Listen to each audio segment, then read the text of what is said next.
my talk today is titled Beyond Good or Evil, or a few thoughts about how to think about surveillance.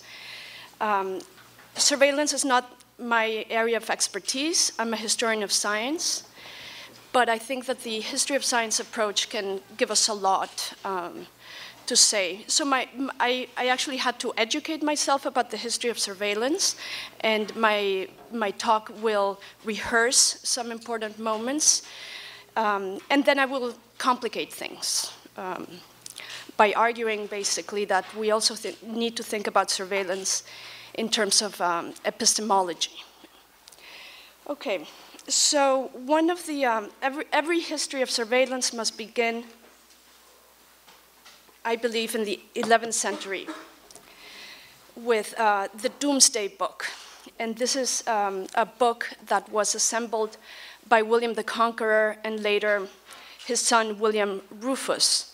And it's a big book. There are many of these. There's a smaller version of it. And this is one of the things from the Anglo-Saxon Chronicle of that same period described what was in the book. So it's one of the first surveys of the British Isles. And he says, there was no single hide, nor a yard of land, nor indeed, it is a shame to relate, but seemed no shame to him, this is William the Conqueror to do, one ox, nor one cow, nor one pig, which has there left out and not put down in this record. So we think of the surveillance as a very recent problem, but I want you to go back and all the way to the 11th century. There was no pig. William the Conqueror knew where every pig in his kingdom was. So the purposes of this survey, this type of surveillance, were financial and military. He wanted to know how many resources were available for him. They also had to do with taxation, taxing income. Another important moment after this type of land surveys comes when the importance of the Atlantic and the ocean and navigation surfaces for the economy. So this is a different type of regulation, not of land, but of transportation. Oh my God, so this is kind of small print, sorry about that. So the next moment I believe that's important to highlight is the Casa de Contratación in Indias in Seville, and we're in the year 1503. Now it's part of the Archivo de Indias, which is 8 linear kilometers of records. And these include genealogical information, first and last names, of candidates who wanted to resettle in the New World. And everything that was going to go to the New World had to pass through the Casa de Contratación, marked down, given a permission to go. And we still have those records. But what's most interesting about that is that for the first time we have the biographies of common people. This is before you had important people written in history, and now you had anybody. You had a gardener, you had a plumber. And the lives were written down for the first time in this new ocean Atlantic economy. Felipe II was the king, the paper king. So we have the beginning of bureaucratization. And also, this is a quote which I will have to read. He passed a royal decree in 1552. And this is what the decree said. He said, "From now on, the jueces oficiales, the official judges, do not allow any passenger to pass into whatever part of the Indies if they do not bring documents with them and present these in front of them, which they have procured in hometowns and which they produce evidence whether they're married or not, and about the distinguishing marks of their age, also that they're not newly converted to our holy Catholic faith, neither from Judaism nor from Islam, that there are no reconciliados, and neither children nor grandchildren of persons who carried the shirt of penance in the public, and neither children nor grandchildren of burned persons or persons who were convicted of heresy. together with the confirmation of the court of the town or village where this information comes from, in which one declares whether the person who gives such information is free or married. This is 1552. And some historians have argued that it's the beginning of the passport. So it's a very different concern from William the Conqueror, the pig, and the ox. And we have the Catholicism, the religion, the marriage, the relation of the hometown, the confirmation of information. So those are the two moments from land. The first one, William the Conqueror, ocean, and I will also talk about when we go to space and how that changes how we think of surveillance. So how did we get to have our current surveillance systems? And I believe that to answer this question, we not only have to look at the police and the government, we also not only have to look at technology, but we have to look at physics and mathematics and systems that create rationality, basic science. And this is where things start getting complicated, because we have the production of the essential rules that we consider to be rules of rationality, of reasoning, arise in certain systems of surveillance.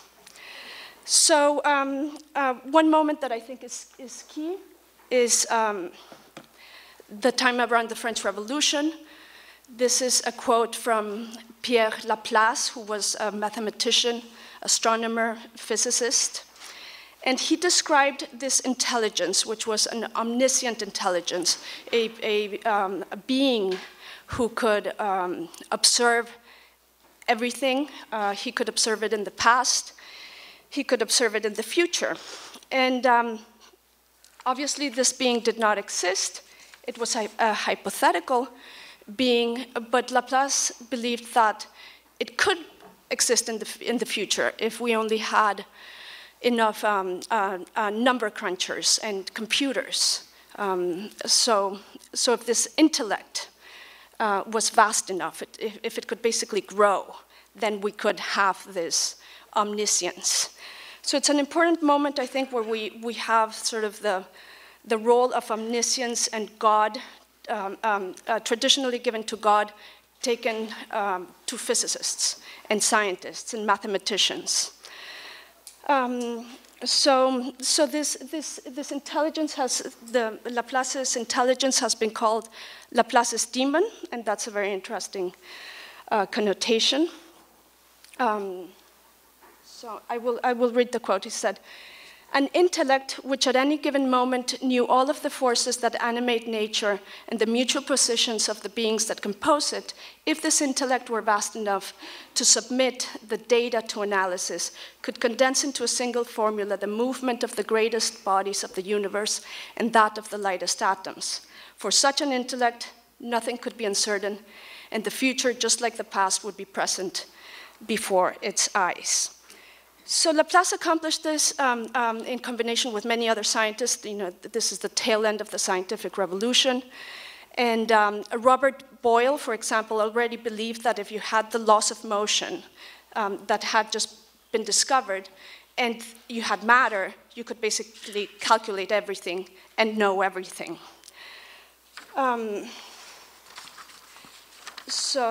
So Laplace's physics was extremely influential from the science, and it was connected to speculations about what was possible that we could see.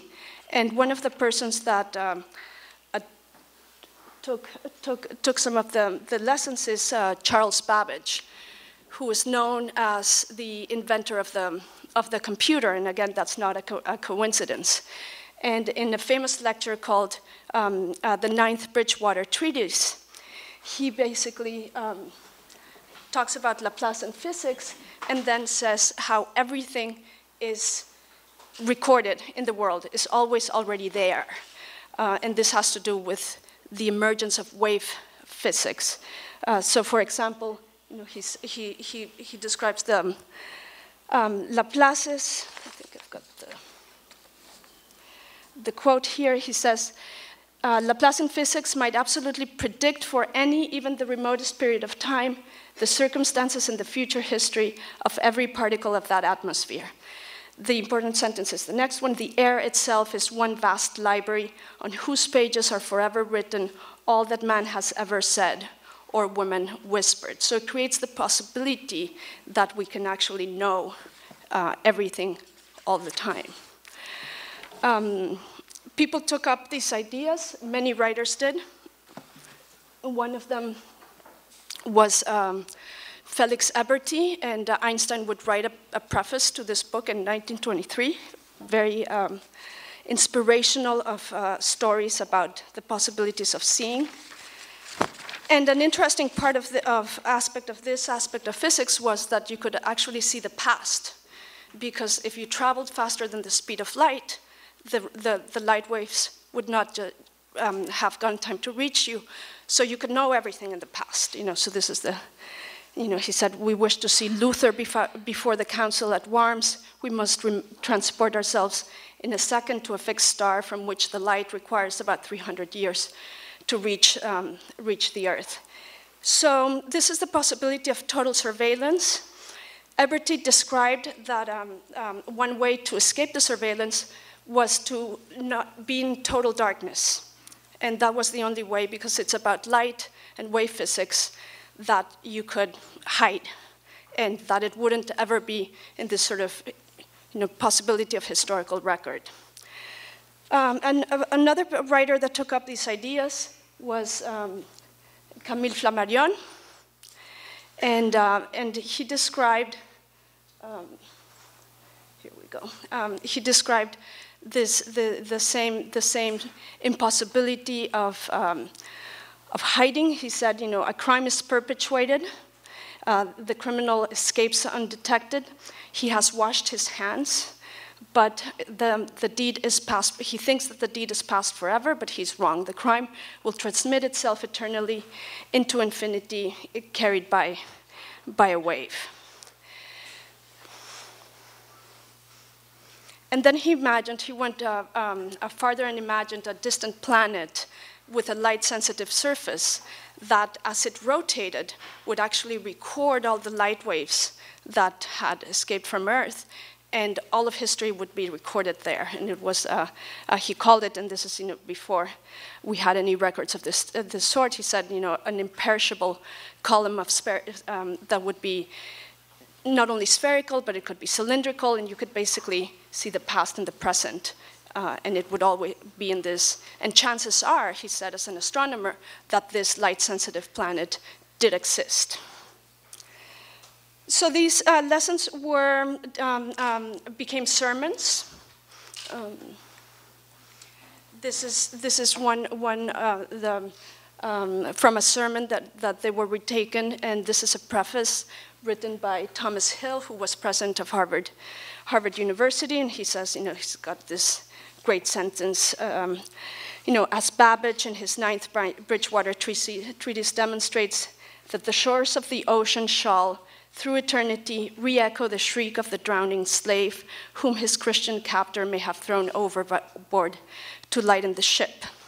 And this was, in fact, taken from a recent incident in which pirate ships had been trapped, and they had done this, and it was on the news. So Babbage had read this. So then we have the history that's more well-known, the history of surveillance that's more well-known, and that's the 19th century censuses. But so with these, so I gave you sort of a snapshot of land, a snapshot of how surveillance look in an ocean economy with the Casa de Contratación. But we wouldn't understand how we got to optics and computers.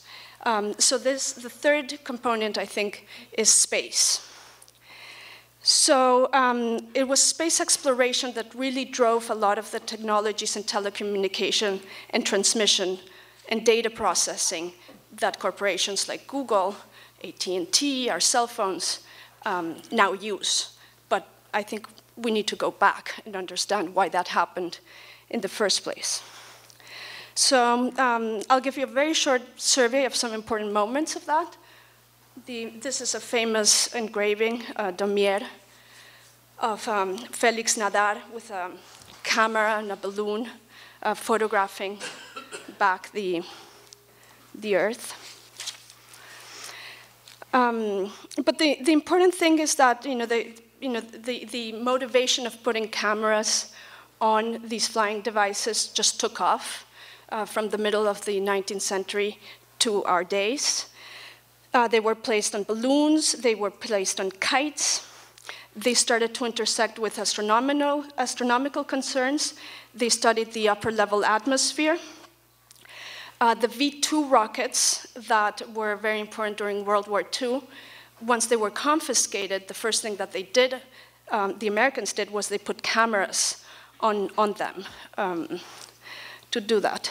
So in the span of a century, cameras rose from a few hundred feet above the Earth, and this is the Nadar in hot air balloons, to approximately 590 kilometers. And this is when they were placed in some of the first satellites, and they started orbiting the Earth, giving the possibility of the telecommunications, the Google Maps, etc. So this is an image from the Lunar Surveyor, the importance of, and it's called the Surveyor, so that's not a coincidence. This image here is fascinating because with the desire to photograph from space, we didn't have wireless in the 1960s. The wireless telecommunications for those distances just didn't function. So they had to devise ideas in which you had an astronomer go to the space station and remove the film canister in order to bring it back to develop it.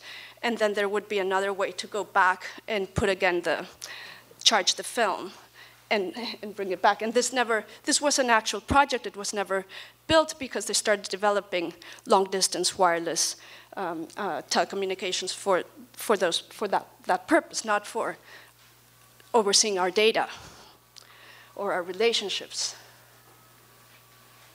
The relation between surveillance and spectacle is, of course, it's very important, and Bernard talked about it. It was as important to televise the landing of the moon than it was to go to the moon. And in fact, they would scrap the project if they couldn't televise it. So there had to be a way for that. The desire was to televise it live, not even to record it and then bring it back. So again, it's sort of a very important moment in the type of spectacle forms of communications that we engage in. This is a great image of the televised landing of the moon. This is what people saw from their television screens, live from the surface of the moon. And another photograph. This is from when the Hubble telescope was set loose. It had cameras on it, and the idea was for these images to be transmitted back to Earth. So the amount of images that had to be transmitted, the distance was around 2 to 3 kilometers, and this is the first light event that when the Hubble telescope started operating, got to where it had to go, and started operating, and the people here are gathering, so it's a little bit more exciting than the text messages that you get, but it's that sort of moment where you get the first light, and then it's exciting. The telescope is working. This was May 20th, 1990, and yeah. And then some of the major advances in our changes from analog cameras to digital cameras had to do with this need to transmit images across longer distances. That's one of the main motivations, and there's a lot of work about how we became digital. This was really one of them. So right now we have other types of concerns and systems. The planetary skin the central nervous system of the Earth. It's a project by Hewlett-Packard. The idea is to place sensors everywhere. And then, what a lot of people have talked in the conference or are worried, the combination of face recognition with the communication, transportation, entertainment, commercial industries. So this is a way in which we can see how the omniscience of God, the traditional role given to God of seeing everything, has been actually implemented. And it's not God made flesh, but the flesh are semiconductors, wires, cameras on smartphones, long-distance transmission of communications. Okay, so this is my sort of history of science survey. So I'll move to the fun part, and that's to complicate things a little bit. So what's complicated about bringing in the history of science is that we have to think about the formation of subjectivity. And it is about desire, definitely. It's about fears, paranoia, but it's even more basic. It's about the formation of selfhood and rationality itself. So we have a long history of surveys, identification, registration, bureaucratization, paperwork, the emergence of the public man, coffee shops, restaurants, public spheres, media, newspapers. And this literature has been inspired largely by Foucault's work and also Habermas. And the important, I think, the lesson of much of this work is the fact that we are interpolated and we become subjects in combination with these systems. So this is a quote from the brilliant Judith Butler. So this really complicates, so it's no longer us against the state, the individual. It's not just about psychology or desire, but we've become people with these systems. And as doing research for the talk, I realized that one of the people who had passed through the Casa de Contratación was Cervantes. And in fact, this document, which we know is as his curriculum vitae, his autobiography, was an application to a passport, to a permission to go to the New World. And it is no coincidence then that his novel deals with these themes about identity, and Quixote reads these novels and then realizes at the end of the story that he himself is the subject of the novels that he's reading. And all these other there are lesser known novels of Cervantes that constantly deal with these themes. Okay, so that gets really complicated, and we can ask if the novel itself is then a product of systems of surveillance. One of the people who oh, sorry about the small print.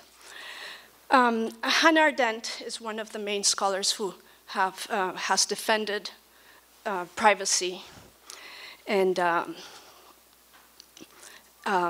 being away from the public sphere. So this is one of her quotes, and I will take issue with it, because I think that it represents a neoliberal way of understanding surveillance and subjectivity. So she says, "A life spent entirely in public, in the presence of others, becomes, as we would say, shallow. While it retains its visibility, it loses its quality of rising into sight from some darker ground, which must remain hidden if it is not to lose its depth in a very real, non-subjective sense." So it's very romantic. It has the association of darkness, so which comes from the wave physics, if you're hidden and somebody doesn't see you, then that's supposedly the private self. But I think that we need to think of these quotes and all of our understanding of surveillance in terms of media, in terms of science, in terms of the history of rationality. So I think what we learned from Derrida is that we have no evidence for this other self. In fact, we couldn't have evidence because the concept of evidence itself, it's about disclosure. So it's a different, if it exists, it's not in the way that we think about existence. So the point that I'm getting at is that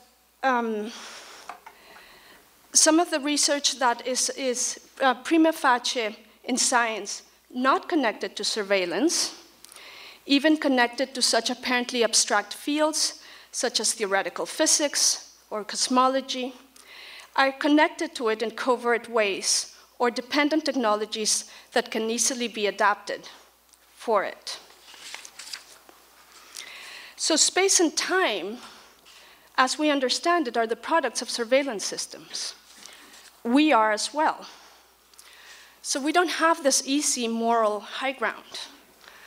This is more complicated than the failure of the left. It's more complicated than controlling our desires. It's not about ourselves.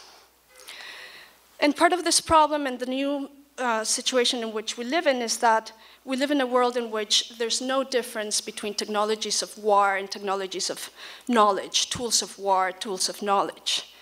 There's also no longer any difference between offensive and defensive systems. You can't have developed just good technologies. They can be adapted easily for bad purposes. We also no longer know where wartime and peacetime, the difference between them. There's no longer a sharp demarcation. We live in an age of terror. So we would not have history. We also would not have history. We wouldn't have biography. We wouldn't have selfhood. We wouldn't have the discipline of history, our understanding of history, Marxist, dialectical Marxism without surveillance, and we would not have subjects without this, this either. And this is connected to history. It's also connected to storytelling. We would not have physics, we would not have optics, we wouldn't have telecommunications, we wouldn't have information and data processing and storage. So I'll move to my conclusion. So the point is not to be for or against surveillance, but to gain an understanding of the systems that are connected to ourselves as subjects of surveillance. On the one hand, these are technical, but on the other hand, they're symbolic. That includes an investigation of the saliency of events, going back to a philosophy of events. To be against surveillance is to be against knowledge. To be against privacy is to be against a historical notion of subjectivity. I believe we do not need to be stymied with two bad choices. Instead, we should educate ourselves about how surveillance works and why are the particular events that trigger it. And this is hard work. So it entails, for example, a new way of understanding history and ourselves as historical subjects. And for this, I found that Habermas was quite important, and I don't typically like Habermas or to cite Habermas, but in this case, it was very insightful. So he's having a discussion with Arthur Danto about the possibility of total history, knowing everything, having it be recorded. And the figure that they use is this ideal chronicler. And it gets us back to Laplace and this notion that we can know everything and record everything. And Habermas with Danto agrees that even if we did have this fiction, the ideal chronicler, it wouldn't help us, it wouldn't do anything. So he says, at the disposal of the historian, a machine that records all events at every moment and stores them for retrieval. This ideal witness records in a language of observation which occurs historically. and how it occurs. This wondrous machine, however, would be almost valueless for our historian, for these perfect eyewitness reports would be meaningless unless they were the construction of at least one living eyewitness who could use narrative statements. The ideal chronicler is not in a position to describe intentional action, for that would presuppose the anticipation of events beyond the time of observation. He is incapable of establishing causal relationships, for that would involve describing an event retrospectively. He goes on, he cannot see the beginning, the turning point of a story, and the end of an action complex. So I think that this is one way that can help us get out of our paranoia of surveillance. And it goes back to what Bernard was saying, that even if we do have the video of a police shooting, what are the systems that bring it out or not? So, the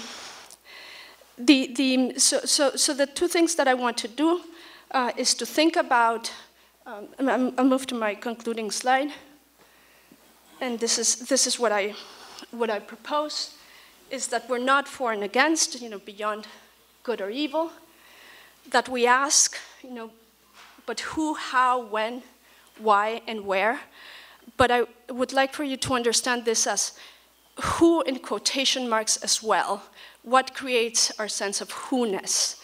The when, what creates our sense of when-ness?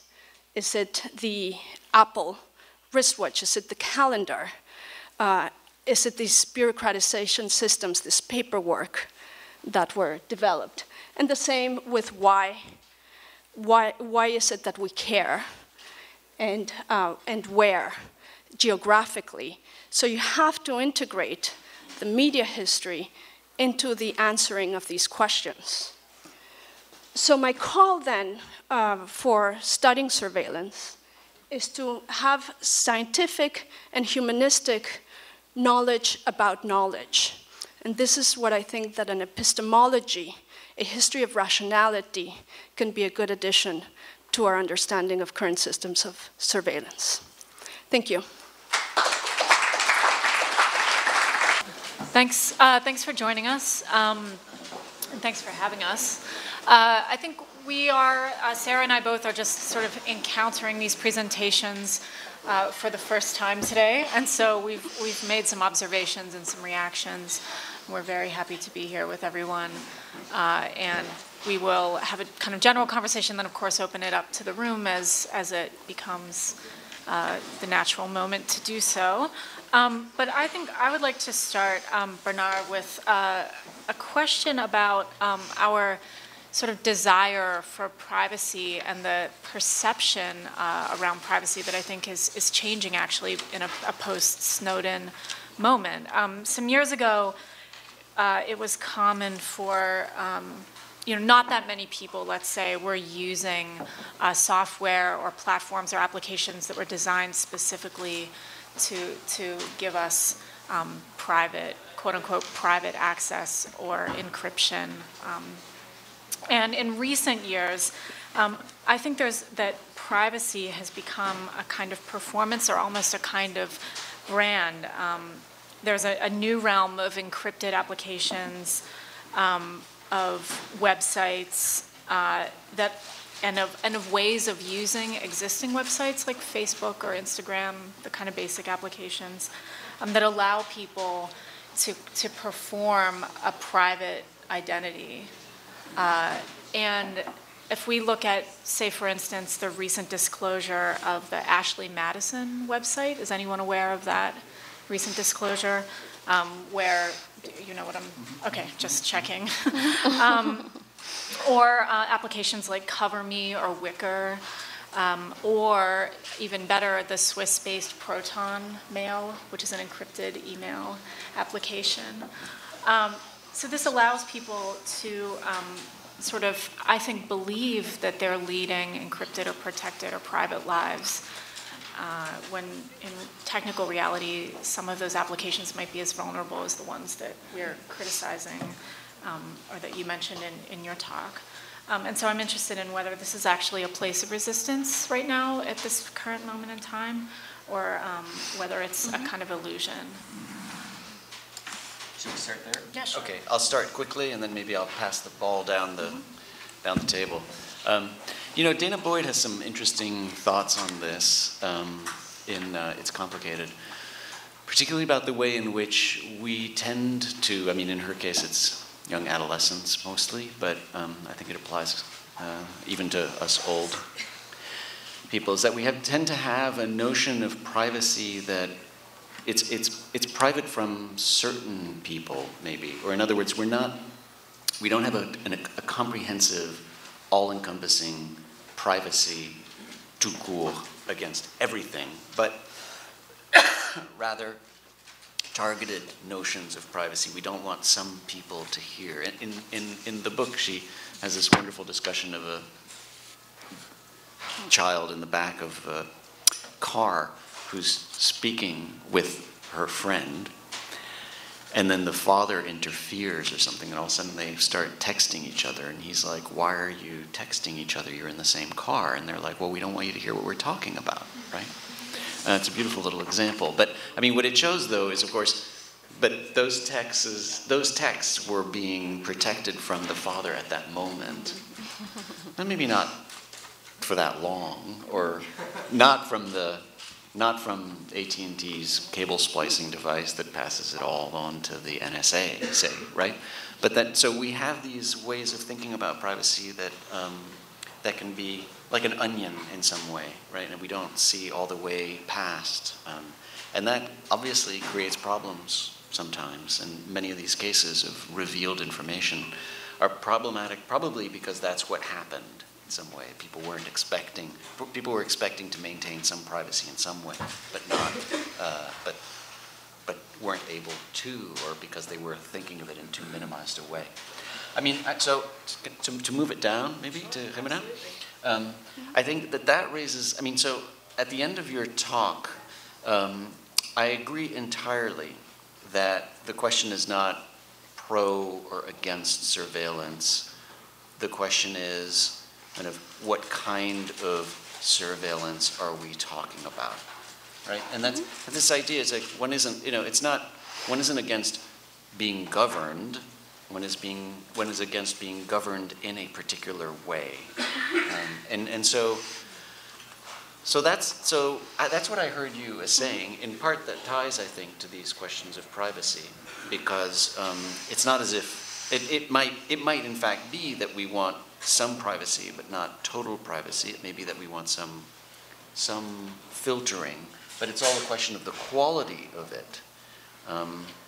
So I think your point is totally correct. I think we shouldn't be thinking pro or con surveillance. What we need to be thinking is about what kind of information transfers and take place. No, yeah, absolutely, and we say different things to different people, right?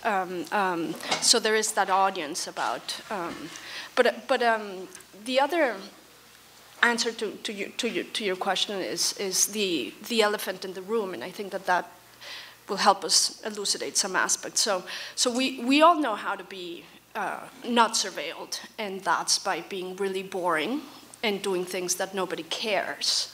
So that's where I want to be bring back into the discussion the question of the salience, the event of surveillance that can help us tease apart the very complex systems. And I think that there's a constancy to, we do care about the same things that we've cared for thousands of years. So that's one way of not being surveilled, just being really boring and really well behaved. Very good. The other way is to be off the grid. And just like in the early 19th century or up to the 1830s, the solution was to, if you're going to do your evil deed, do it in a really dark room where there's no light, possibility of light escaping. And that was a certain technological system, there was a certain physics connected to that way of thinking. And now we're in a different technological system with a different physics connected to it. But if we're off the grid, that's a very simple way of solving some of the issues. But it can help, I mean, it's very basic, but I'm just bringing these two very self-evident things in order to try to tease apart a very complex problem. Yeah.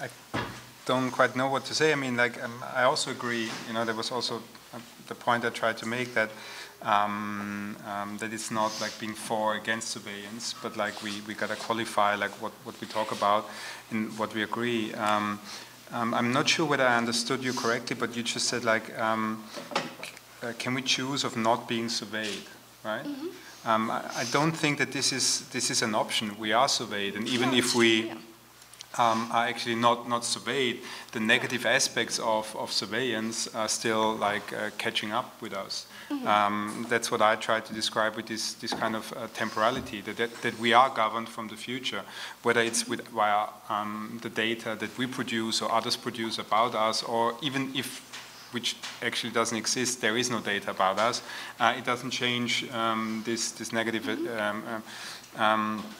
aspects of being governed from the future, in the sense of that there is no future. So the contingency and the possibilities of acting in the present in order to produce a certain future we want is limited by these practices. So, and that is something I would say we can only target if we, in a kind of, not a defensive, and kind of we have to protect our privacy in 20th century kind of, I liked your provocative neoliberal reading of Hannah Arendt kind of approach, but the other way around, that we just deal with it in a more progressive or offensive or whatever way, and that implies like really getting ourselves more information about these technologies and use them in a different way and seize them.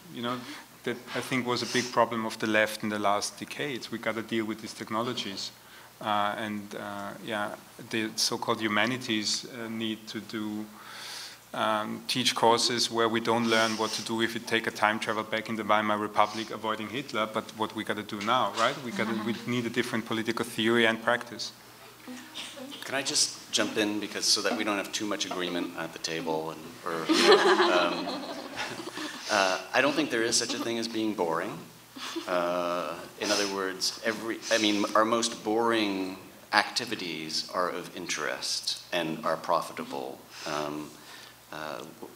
What we eat. So there isn't. You can't bore yourself out of surveillance, and it's impossible to get off the grid. Okay, so you are all on the grid. You're going to walk outside. There are going to be 10,000. Well, not 10,000, but you'll be tracked walking to your home, and facial recognition can track you, etc. So I think we're back to square. Well, I'll go back to you square one, which is, or your square one, which is, then we have to figure out what forms of surveillance we're willing to live with in some sense. Right? Or how do we want to be surveilled? And how do we resist? And how do we potentially resist surveillance? And I think this is where, Bernard, in your talk, you started to point to art as a place of critical resistance, which I was interested in. I don't understand you. I'm so sorry. I couldn't hear whether I was being picked up by the mic or not. My mistake. I'm interested also in points of resistance in all of your talks, and I was interested in how you were pointing to art as a place of critical resistance. We don't have to necessarily take it in that direction yet, but the work of someone like Jennifer Lynn Marone, or even is a place, I think, of potential resistance. Yeah, well, I was bringing that up in part because we have so much remarkable artwork in this building right now. And so that's an important dimension. And, Trevor Paglin, et cetera, will be talking tomorrow. And so those are, I think, very important ways in which knowledge circulates. And it's obviously through the circulation of knowledge that we can resist.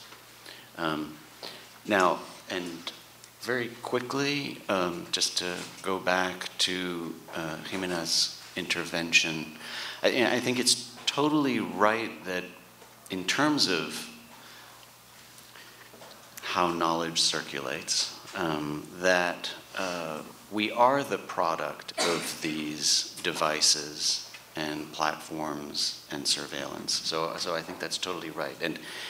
And I didn't in any way intend to suggest that we have a raw form of desire that we simply need to control, as if that were possible. There isn't any a priori desire, so everything is shaped. And we're being fully shaped even more and more by recommend technology, right? And by the way in which information circulates. So that just creates an additional complication, I think, which I think Jimena was talking about, but it's entirely right. That we are the product of this all as we are thinking about resisting it, right? Or the relationship between being the product and resisting is very complicated. In that sense, maybe let me try and throw something in here for everybody again.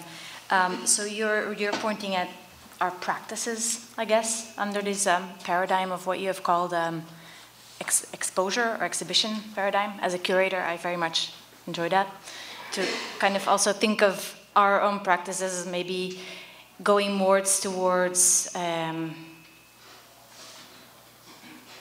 performative reality. It's not that our exposures are immediate. No, there are filters that we have applied and that we're doing when we're tagging our Instagrams or whatnot. So I wonder about the relative value, say, of that performative element. And then there's something else that I also wanted to point out is that, or of course we all know, but there are two sides to surveillance. What about something like, say, what they've now called surveillance, or inverse surveillance? I'm thinking of the footage that came out of the shooting in South Carolina,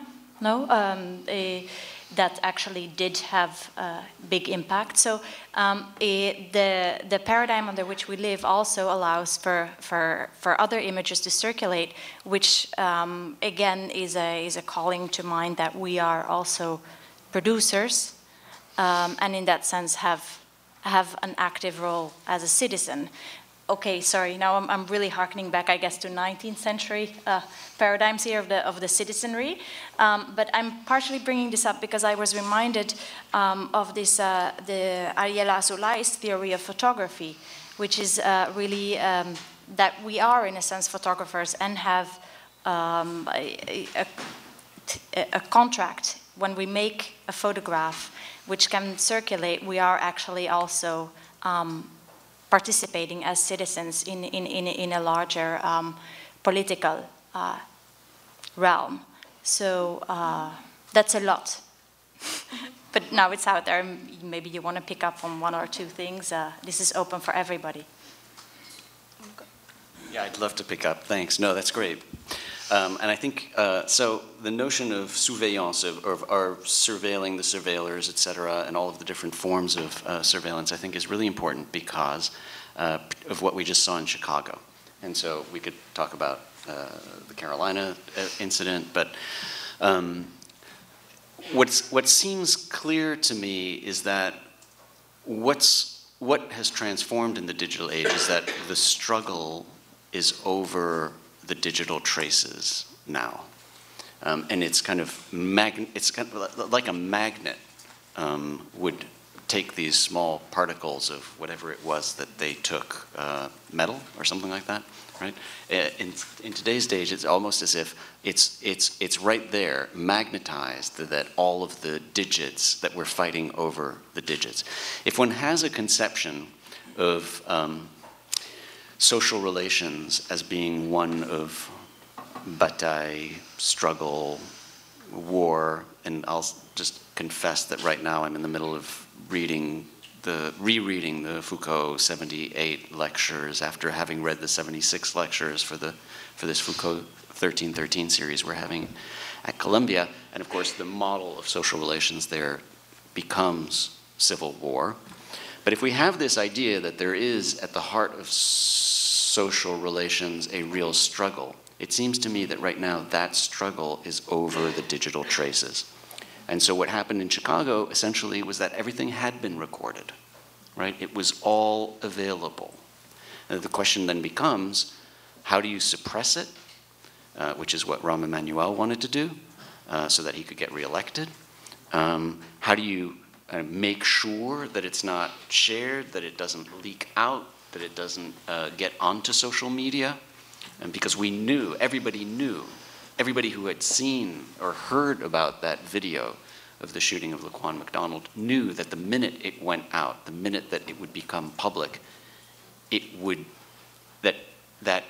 cause complete political turmoil, that people would be fired or people would need to resign. People knew that, which was why Mayor Emanuel did everything in his possibility to make sure that nobody saw that video, right? By suppressing it, and the police department, not turning it over in FOIA, fighting, litigating in court against Public Records Act lawsuits, until finally he was forced by a court to turn it over. And then within a matter of a couple of business days, the whole political situation in Chicago blew up, right? That's where it seems to me that the struggle is today. It's in the circulation of those digits, and that, I think, is where we see now. And so maybe that's something about surveillance. In other words, in the kind of surveillance. In other words, maybe it is too simplistic to be for or against. It's a question of how we engage in our battles through these traces, digital traces, and the exposure and the transparency and the opacity of all of these digital traces. Mm-hmm.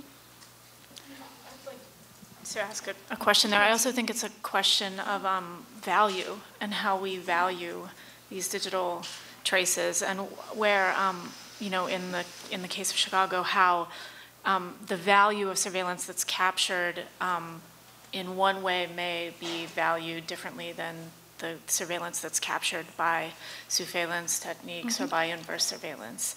And I think there's a real, it's like which one represents truth, which one do we? Yeah, as we're supposed to disagree with each other, it's okay. I'm not sure whether there's a misunderstanding or so, but you were talking about the digital units, you know, and it's all about the question of the digital unit.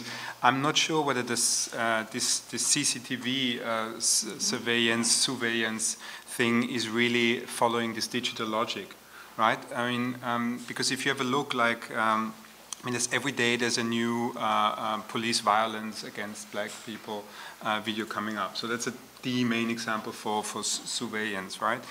So what I claimed, or what my hypothesis was, or is that of course you can use the surveillance CCTV logic against itself, and you can also record with your mobile phone the violence, and we had like many examples, like in the past 2 decades, with this leading to really kind of public protests and so on. The Rodney King was one example, and so on. But this is, as I try to argue, an older logic, right? If I look here at the audience, I hope no one feels insulted. It's a mainly white, middle-class, intellectual audience who hardly ever will get into trouble with CCTV, apart from driving on the fast lane or not having parking allowance in this and that district in London and so on, you know. So we are like part of a different economy. Yeah, we are. That's why I like this expression: those that nurture and what was it? That eat okay and look after their bodies, right? So we are not this kind of surplus population yet. We are the ones that fuel a different economy, and that is the digital economy. And here, this surveillance logic doesn't apply anymore. So our problem is not that we're surplus population, Our problem is that we constantly produce meaning, or we constantly produce data that is monetized. And apparently these black people, they don't seem to have that attractivity. You know, they are targeted by a different kind of, an older kind of surveillance, right? So it might be helpful to really be very careful. I mean, surveillance is very good, but at least for what I was, the topic I was talking about, it doesn't play a big role, because I can film, what am I supposed to film back? Right? Or so I think also that's why my claim, and I finish with that, the obsession with visuality, with visibility is not helpful anymore. You know, so we are maybe trapped by this CCTV surveillance mode of the way we think about resistance, and the way we have to. But on the contrary, I think the way we have to think about resistance is in a different way, and not in exposing, visualizing those that visualize us. You know, I don't think many people are interested in what I visually produce, or in my image, right? Maybe my girlfriend is, but that's not the point. The point is what data I produce, and they are not visible. You know, they are nothing aesthetic. So this was in order to question a bit the digital, whether, okay, the point is just that for me the digital and the surveillance logic are different ones. But I'll just say quickly before Jimena jumps in, the dashcam video is not surveillance. The dashcam video is the quintessential state surveillance. So what I'm talking about, I'm talking about a struggle over digits. Is what we're engaged in. I'm not sure it matters where it's coming from, but it seems to me where the struggle is.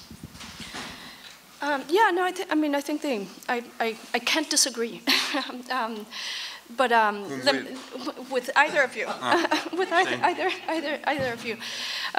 But let me try, to perhaps bring some clarity to the questions, and your case study, is extremely interesting, because when I said that you can escape surveillance by being off the grid or by being boring, I meant the type of surveillance that your question sort of, the Ashley Madison, like things that really would worry you. Not, I agree with you also that you can't really be boring, and that your data is being used all the time. Your most boring data is the most interesting for a company. But that brings us back to, I'd like to make a pitch to thinking about the saliency of events that do make us look. What is it that makes us look at the data or not? And one of the ways of understanding, devices and recording devices is we think that they're always on and they're always recording and always working. But it's, and going back to Deleuze, Deleuze and What is Philosophy and Guattari remind us, somebody needs to go back and look at them. And this is sort of connected also to Habermas. There needs to be sort of an eyewitness storyteller to give the significance to particular events. So I guess I'm making a plea to thinking about the surveillance in terms of the saliency of events, and about surveilling the sort of the different ways in which one can surveil the systems of surveillance. And one of the there's a great phrase, Trevor Paglen, who is one of the artists who is surveilling surveillance systems. He says that it's really, really boring work. So he says, at one point he has the sentence, he says, it's not much different to sitting outside a Walmart during a shift change. So there's a lot of, I think, very boring work that needs to be done in order to understand surveillance, and that we should think about as humanists, as intellectuals, aspects of our contemporary world that are not particularly salient or interesting or evocative, but to actually go to those I think that can be very revelatory about how things actually work. Please. All right, now I'm going to sound contrarian, but I think that shift changes are incredible sources of information. There is an artist, and I'm forgetting his name right now, who videotaped shift changes at Google. Excuse me?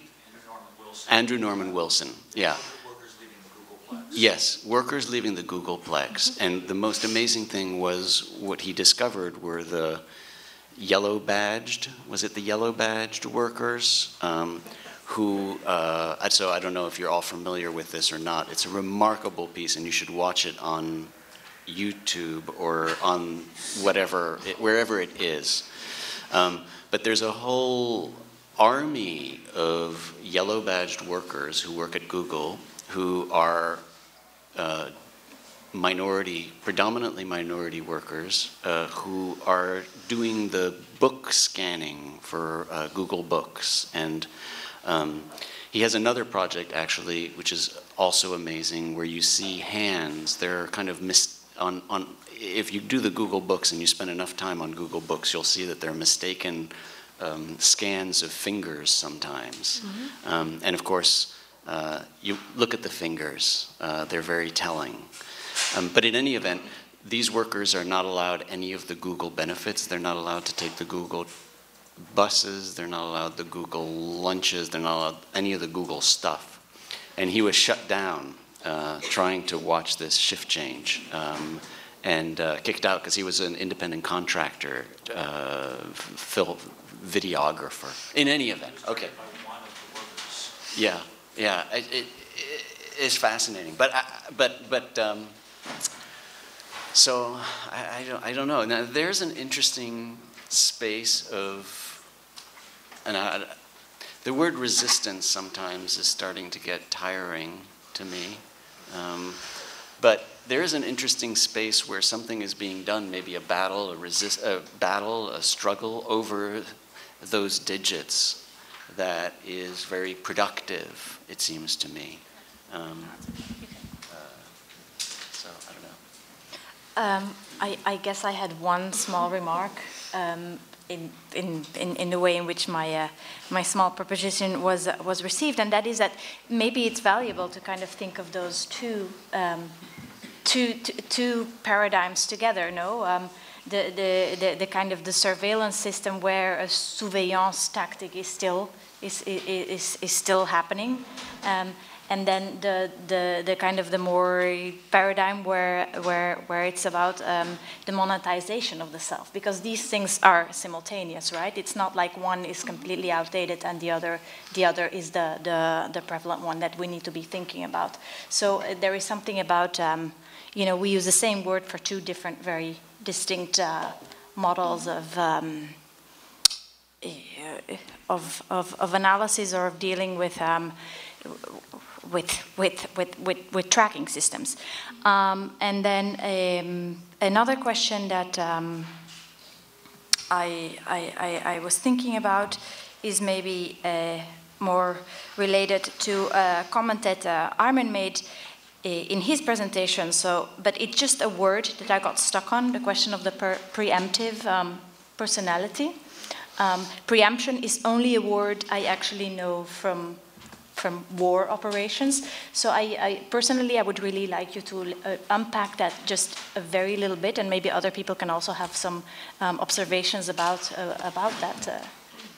that reading of yours. The two things go together, because I try to make the point, that's why I was so happy with the other papers today, that we have to think about surveillance in terms of like space and especially time. And I wanted to make the difference between a kind of real-time idea, and there might even be a self-misunderstanding of certain like surveillance technologies, or Google Now, as I tried to claim. It's not supposed to be called Google Now, because it's not about the now. And what was your second question again? The question of the preemptive personality. I mean, the Google Now for me is just like one out of many examples that our culture and our politics is structured in a different way. It's not anymore the CCTV real-time logic, but it's the one like from the future. And preemptive is the preemptive personality is the one that we all know. We get recommendations from Amazon, or we might even get like soon, or it partly is already done. We get the products we might want like, and they are actually helpful because these predictions are not just wrong, right? We buy a printer and it hasn't got a cartridge, and so they send us this as well, you know. And why would we send it back, right? Because what do we do? Just to prove a point to whom? To Silicon Valley? No. So the same with insurance or with medical reports. It's a bit like what Yevgeny said, you know. We all know that we live longer, and it's hard to resist, right, not using this kind of data and trying to preemptively know what the dangers and risks are for our health, and so on. So that's the kind of logic we already operate in, whether we want to do it or not. And not just, as I said, it's not just on the cultural and political logic, but also, most of all, that's why I call it a derivative paradigm on the economic level. You know, we are, the prices now are really designed from certain historical data and a calculus of probability. You know, I think the main problem we should maybe also talk about is probability. And there's a big danger, you know, with probability, these computation models claiming that they know how the future is going to be because they have a certain algorithm. So how do we get out of this probability logic? Which is leading to exactly the fact you bomb this country and then you will have terrorists. Well, point proven, right? Or the examples I just gave. So this is the problem we have to deal with, and there we can see what's the negative surveillance and what's the positive surveillance. We want to live longer, fine, we use this data, but we don't want to have an insurance system where those that don't follow these and that rules have to pay more or just completely drop out and then become target of the CCTV logic, which is the kind of for the dropouts or 20th century logic. So hence my claim for distinguishing but the worst thing, I think this is what we all agree about, is the worst thing is just to try stay away and not produce any data, right? That's not the world we want to live in, and we won't anyhow. So just Yeah. No, so that's preemptive. Yeah. So I'd like to say a little bit to that, and certainly the science of probability, which is central to how many of the surveillance systems work in a different temporality, in the future and these days, is a subjectivizing science, because it's about risk and how do you assess risk. So it also brings us to creating subjects. And the other thing is, I didn't mean to say that shifts are boring, store shifts are boring. And the reason why I brought them up was just the contrary. I so admire the work of Trevor Paglen, and I was admiring how he was making something and is making, and I think that this is the something that traditionally has been considered boring into something that can be extremely interesting. So I'm obviously aware about how what's boring and what's interesting changes. That's exactly why I think that we need to think about surveillance in terms of these, what gives it salience, what creates a surveillance event. And yeah. Which I take it was Armen's point also, right? About kind of, it's not just the digits, but giving meaning to them. Right?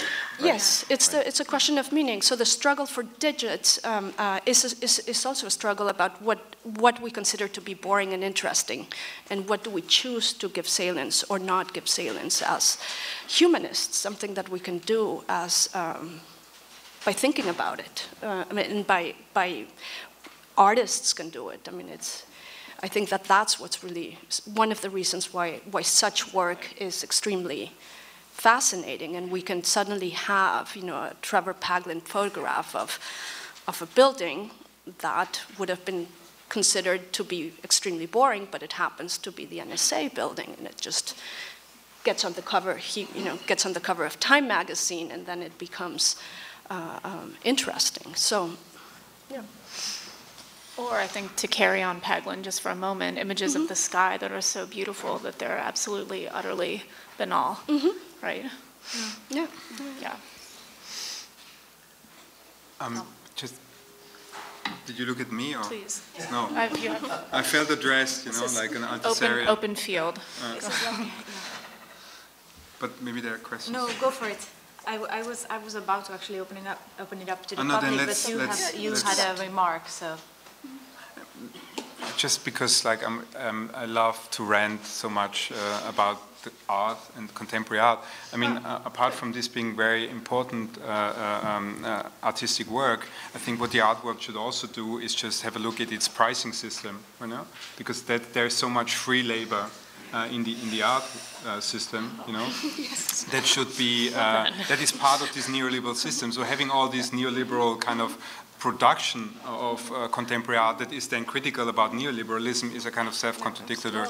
And this I just mentioned because I What do you propose? I mean, if you have a solution to this there problem, are attempts I'm of open to it. coming up with different waging systems. No? Yeah. So this was not a criticism of other work being done, but that there's a kind of fundamental, Absolutely. I don't know how to emphasize this, within contemporary art. But it's the same in academia, Sure. everyone like working as a proper neoliberal subject, quoting Foucault, it's not so dissimilar, right? Agreed. So we have to really have a look at our the way we work and the way we price, and understand capitalism really not so much as a system of production, but as Nitzan Bichler says, it's power and sabotage, right?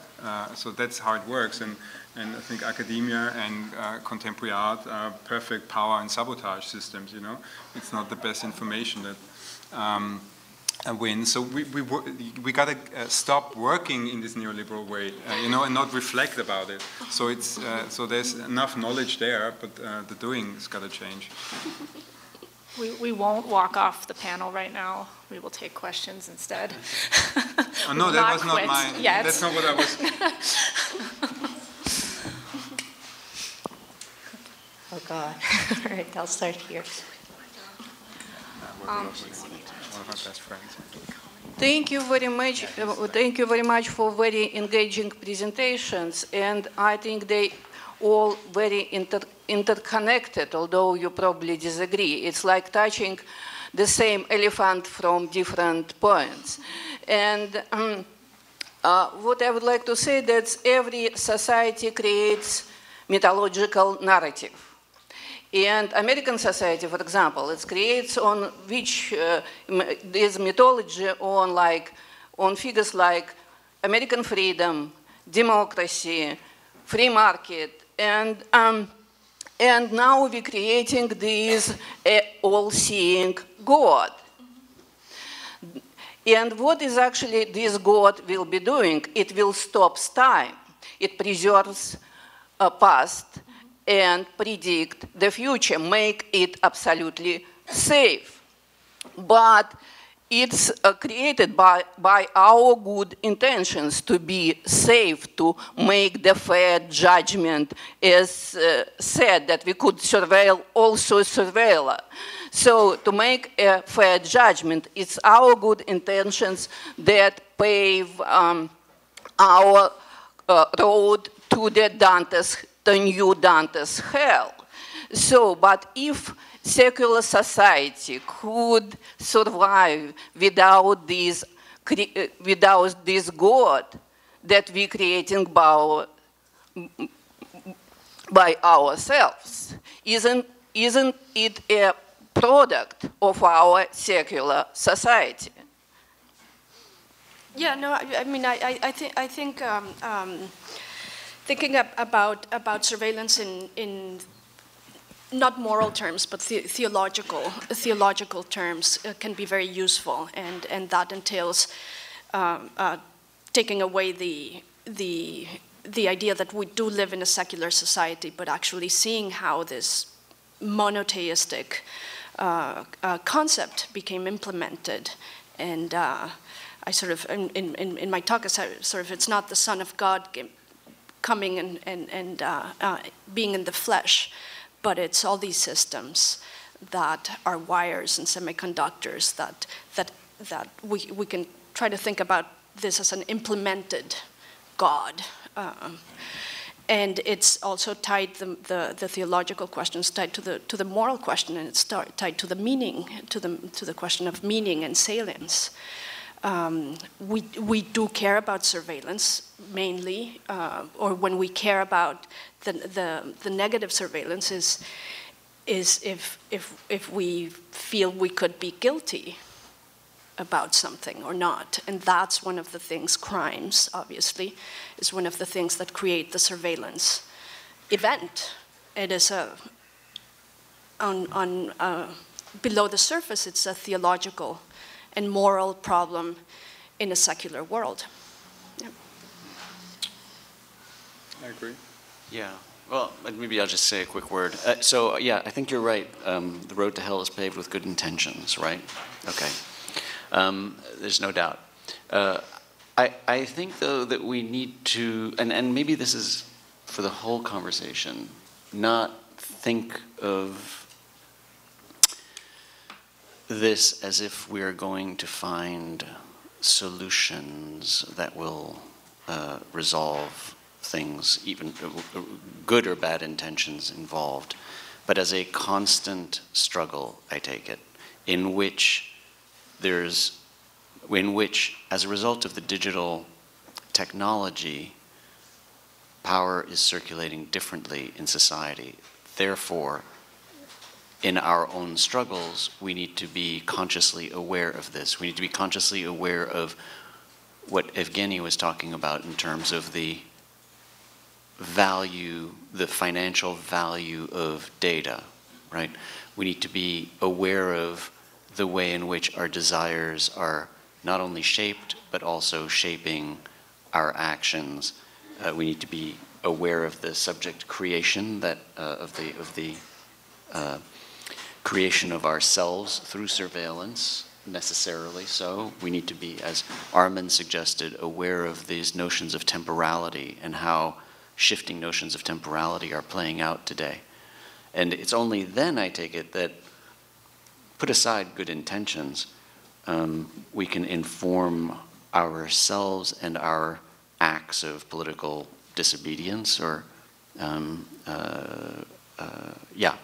engagement and struggles to deal with the way in which we ultimately can try to not shape, but influence the direction of the surveillance that's taking place.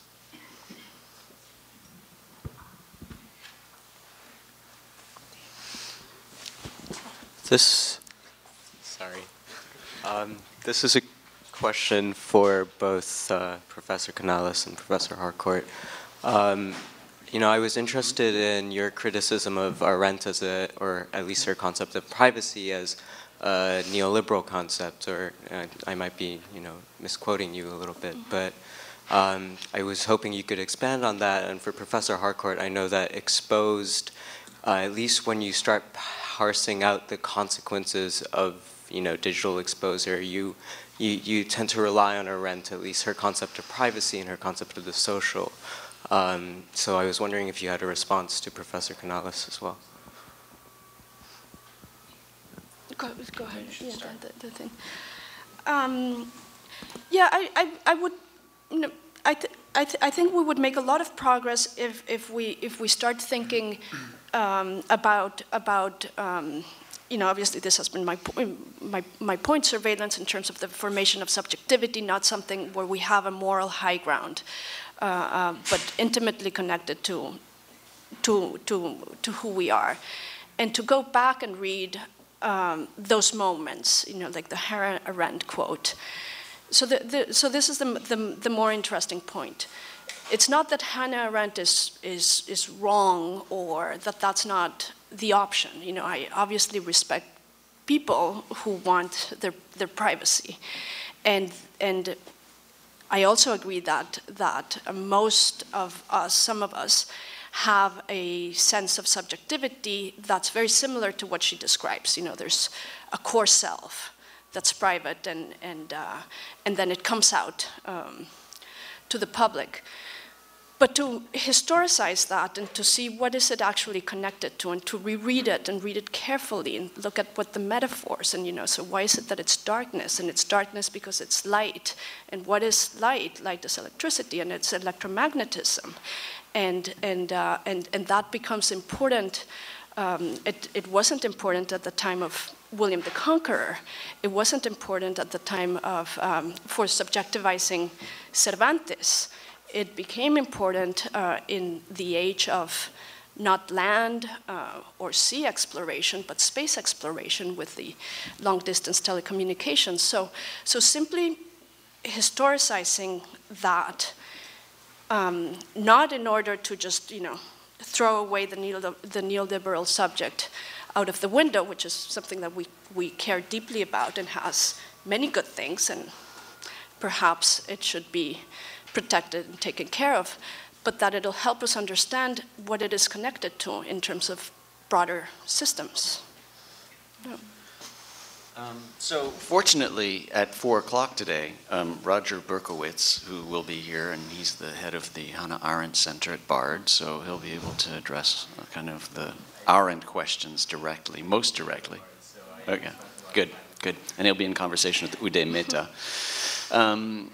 So I would say that I tend to place less emphasis on the notion of privacy, autonomy, than others, because I think that it's a historicized and situated concept that has changed over time, and the way we talk about it has changed significantly.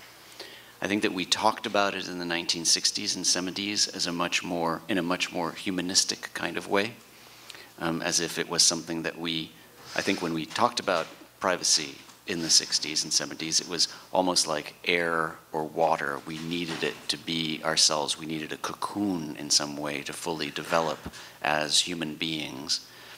And I do feel that that notion of privacy has undergone significant transformation as a result of neoliberalism, so that today many more people think of it simply as a commodity that has to be purchased, and so you didn't buy it on Gmail. You're getting Gmail for free. Now, if you want to pay some money, go get your privacy somewhere. And so I think that we have a very different conception of privacy today.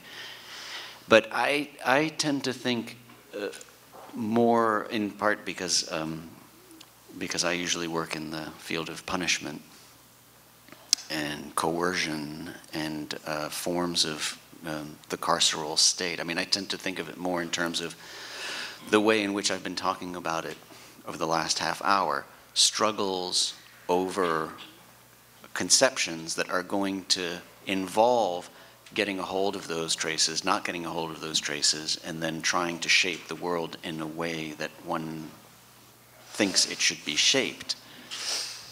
Privacy then isn't something, in that sense, then I don't hold on to a separate conception of privacy as I do hold on, or it's embedded in a particular kind of way of thinking about our condition and the punitive practices that we administer and are subject to ourselves all the time, right? So it's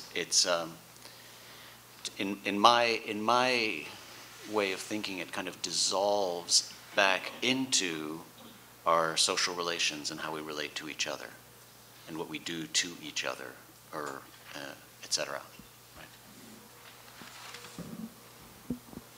Right? This is more sort of an observation based on what all three of you have been talking about, but I wanted to go off on something that Professor Canalis taught, with some of her examples. If it's difficult to imagine a machine that could record, and interpret everything, it's as difficult to imagine a subject that could give up all information about itself, like that could give up all secrets, and that's not because such a subject isn't possible. It's just because that's, you know, according to sort of both Professor Canales and Avanessian, like that's because the subject hasn't really been constructed that way. And I think that what's interesting about that is that if such a subject were to exist that could give up all of its secrets, right, it would therefore become an exhaustible resource, which is to say the value of its secrets would plummet from the point of view of corporations, but also from the point of view of governments. Similarly, you know, we all, and this is a more affective question, from the point of view of the good guys, or us, who are arrayed against, you know, corporate or state interests.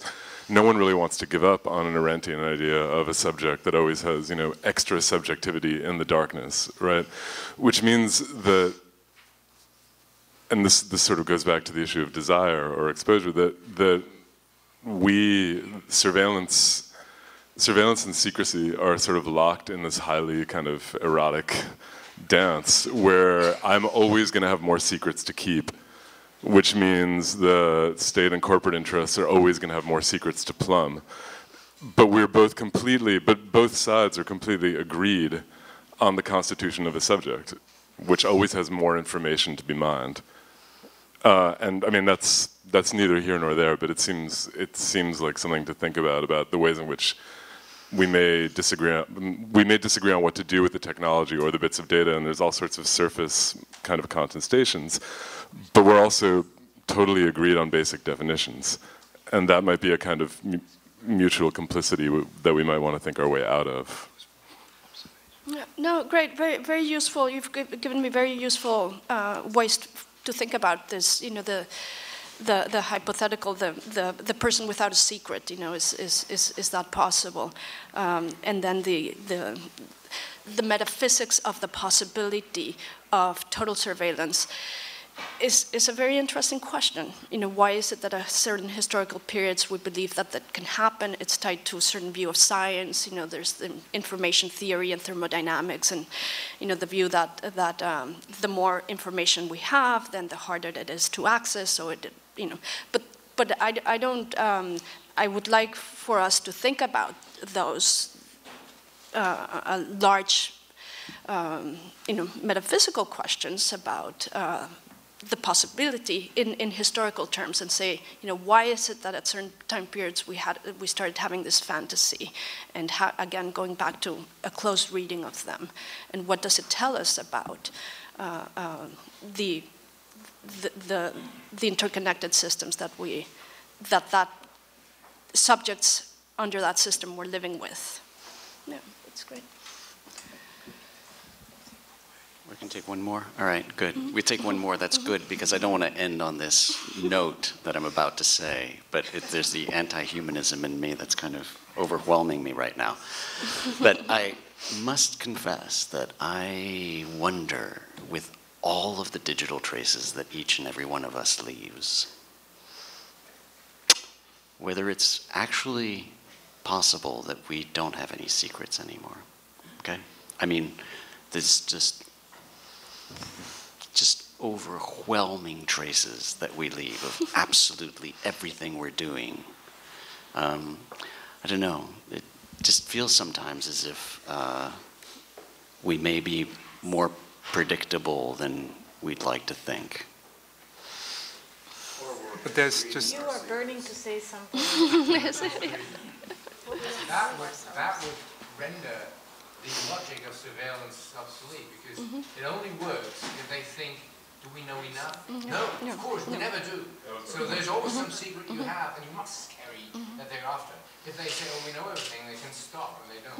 But they're interested in producing crime. Right, that's why, you know, I'm afraid you still have secrets. What did you say? Well, having the microphone here, maybe I can speak to the excess that you were referring to, and that was actually my question.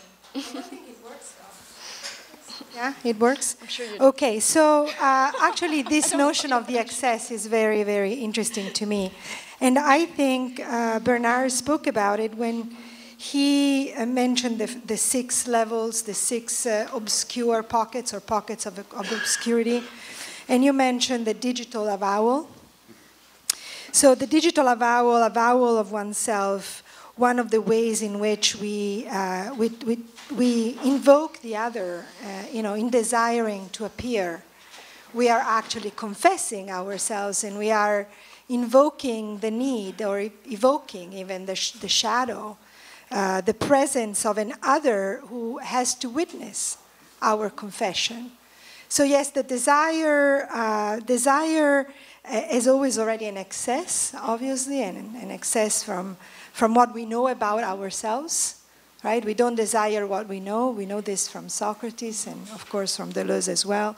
We do not, when we desire, presume exactly the object of what we desire. Desire is an excess. And so I was interested in this figure of the witness. We speak about the exhibition or exposition to appear. Arendt has come into the picture.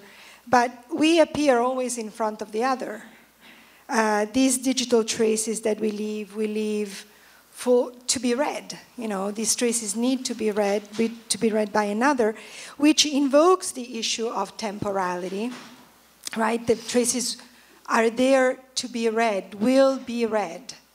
And so in a sense, the trace always come back from the future to whoever will read them. And so this is the issue of the temporality and being governed from the future that Armen mentioned. And also Jimena's issue of, who are we?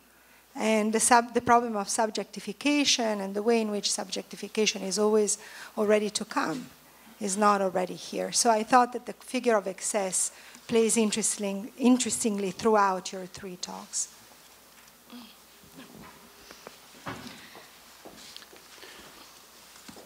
That was brilliant.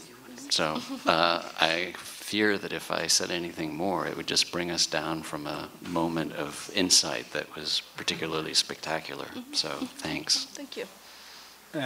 Maybe, shall I? You were talking about these traces that are read. The question is, like, what kind of reading are we talking about? Like if algorithms produce something and decide about things, I doubt that this is a reading. It's a computation. But does it really imply what reading, like for me, means? Coming from literary theory, it means doing an interpretation, right? Opening a space of different variations of possibilities of meaning, and I think that's exactly like closed down, right? So it's not really a reading that algorithms do with the data. So that's one thing, and maybe just because I didn't before say something about the secret. Like, who cares about the secrets, right? Like, secret is just such a relative thing, Like, I doubt for the kind of virtual or digital economy that I was talking about, secrets aren't that important. It's not more important like how often you have sex or what kind of sex than what kind of food you have. Things we do not mind sharing. It's not about secrets in the sense of this is private, we don't want to share it. In our culture, we don't like to share this. That's why it's secret, that's why it's more valuable. No. Not necessarily. The most plain, vulgar, average things might have be more worth, like monetizable, more than the secrets. Dietrich is just like needs to say something. Of desire, it's important that it's a secret. For the logic of desire doesn't work if some of these things are a secret. Yeah, I wouldn't disagree with that. But we established already that the logic of desire is important to keep the whole surveillance at work. So if the whole function of subject constitution by observation and by surveillance is an important part of it, this is held up right by secrecy and by privacy as something that is constantly under threat, but where it's also very desirable and attractive to expose yourself at certain points. But in order to expose yourself and to exhibit yourself you have to have had it kept in private before. Otherwise, it's not an attractive or desirable act. I would disagree, but these are two different questions. The constitution of the subject is one thing, you know, and the production of constant data, you know, is another one. So I don't see a disagreement. I just wanted to say, like, maybe we are trapped, or there's a certain trap giving too much importance into the question of the secret. Right? Yeah. As if the more secret, the more revealing it is about our personality. I doubt that it is for Google now, right? Because Google now does not ask me, I don't have it, but like, how often I have what kind of sex, and it still apparently works as a business model. But Facebook asks you. Facebook exactly works about that. But Facebook's not interested in how many people you killed. No. They're really just interested in what you want to buy. And those are two things. Can I make one sentence? Thank you. I'd like to go back to what you said about the access and think about the document, the Cervantes document, which we can think about it as Cervantes' selfie. You know, it's his selfie at the time, but his desire was to get on a boat and go to America, and for that reason he had to produce these documents of his life, so what I would like to add to that story, or to the it's that it's not just about reading yourself or subjectivizing technologies. But that they're radically different times and epochs, and that connected to land, you know, to ocean, to space, that then produce this legible, you know, it's still sort of a legible subject, but we have to integrate the changes in how we consider what is legible at different times. So maybe one last sentence to tie together the last two comments and take back what I had said earlier. Maybe our true secret is who it is that we are avowing to. One final provocation. Thank you very much. Thank you. Thank you.